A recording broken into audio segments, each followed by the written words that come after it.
目前咱台湾疫情正在严重，长期以来拢在帮助越南移工的辛苦。阮文雄也讲，即马有真侪移工为着要换头家，却因为有袂少头家烦恼着疫情问题，无爱进行面试，造成一寡移工一时找无工课。阮文雄也讲，希望劳动部赶紧来斗3工，延长移工转换雇主的期限。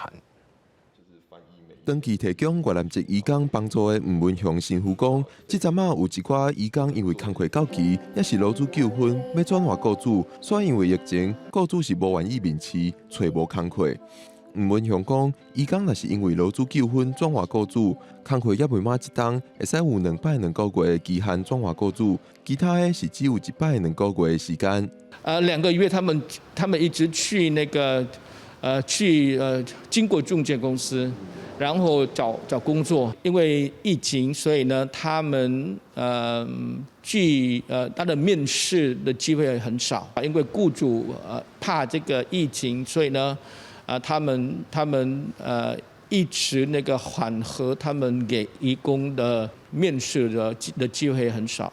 吴文雄讲，伊即马帮助的移工有20几个，其中至少有5个拄到这款状况，希望劳动部会使延长转换雇主的时间。台湾国际劳工协会体话嘛讲，有听到一寡移工有咧讨论这个状况，不过劳动部是讲目前无接到这款消息。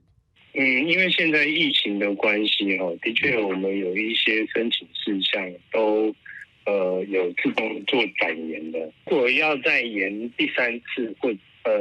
或者是说之后要再延的话，那这个部分我们未来应该是可以再研议看看嘛。劳动部讲，若是透过中人公司来找工课，会使伫双方也是3方拢同意的状况之下，用视讯的方式来面试。劳动部嘛来研究推测视讯面试。记者郭碧君、郑柏文台北桃园报道。